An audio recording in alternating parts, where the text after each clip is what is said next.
The house, the only one in the entire valley, sat on the crest of a low hill. From this height one could see the river, and next to the corral, the field of ripe corn dotted with the kidney bean flowers that always promised a good harvest.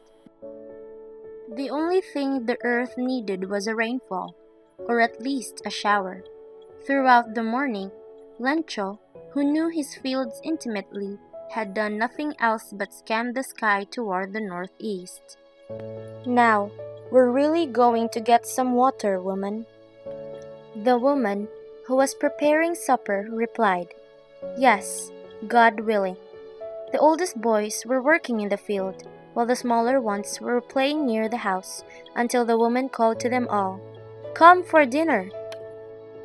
It was during the meal that, just as Lencho had predicted, big drips of rain began to fall. In the northeast, huge mountains of clouds could be seen approaching. The air was fresh and sweet. The man went out to look for something in the corral for no other reason than to allow himself the pleasure of feeling the rain on his body, and when he returned, he exclaimed, "Those aren't raindrops falling from the sky, they're new coins. The big drops are 10-centavo pieces and the little ones are fives."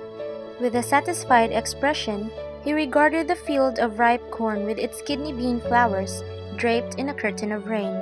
But suddenly, a strong wind began to fall. These truly did resemble new silver coins.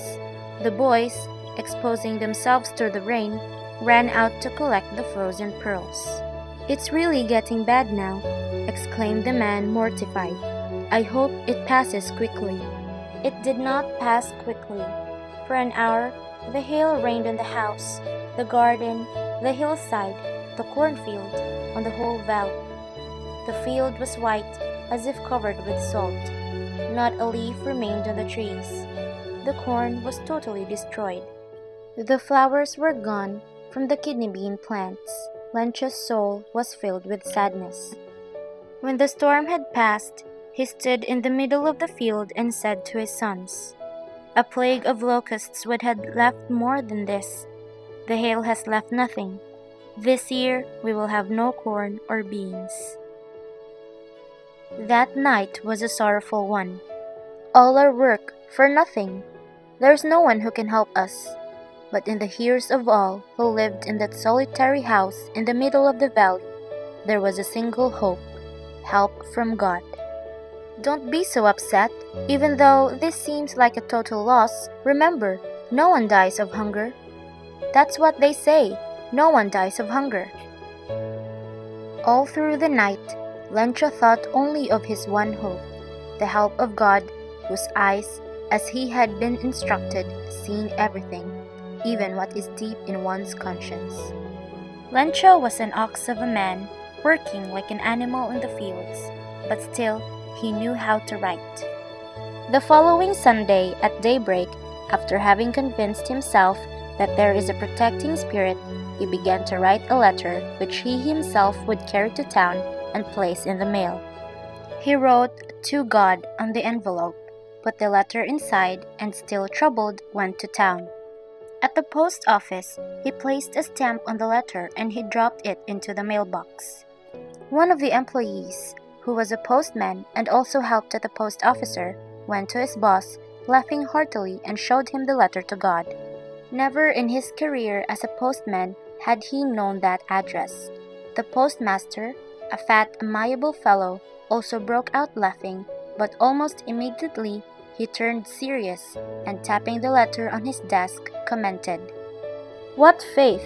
I wish I had the faith of the man who wrote this letter, to believe the way he believes, to hope with the confidence that he knows how to hope with, starting up a correspondence with God." "What faith! I wish I had the faith of the man who wrote this letter, to believe the way he believes, to hope with the confidence that he knows how to hope with, starting up a correspondence with God." So, in order not to disillusion that prodigy of faith, revealed by a letter that could not be delivered, the postmaster came up with an idea: answer the letter. But when he opened it, it was evident that to answer it he needed something more than goodwill, ink, and paper. but he stuck to his resolution. He asked for money from his employee, he himself gave part of his salary, and several friends of his were obliged to give something for an act of charity.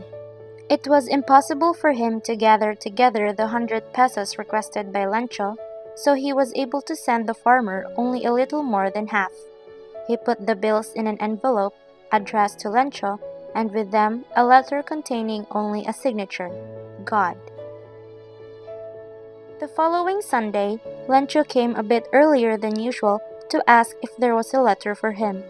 It was the postman himself who handed the letter to him, while the postmaster, experiencing the contentment of a man who has performed a good deed, looked on from the doorway of his office.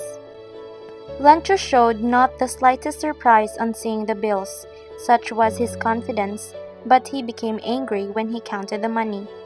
God could not have made a mistake, nor could he have denied Lencho what he had requested. Immediately, Lencho went up to the window to ask for paper and ink. On the public writing table, he started to write with much wrinkling of his brow, caused by the effort he had to make to express his ideas. When he finished, he went to the window to buy a stamp, which he licked and then affixed to the envelope with a blow of his fist. The moment that the letter fell into the mailbox, the postmaster went to open it. It said, God, of the money that I asked for only 70 pesos reached me. Send me the rest, since I need it very much. But don't send it to me through the mail, because the post office employees are a bunch of crooks. Lencho.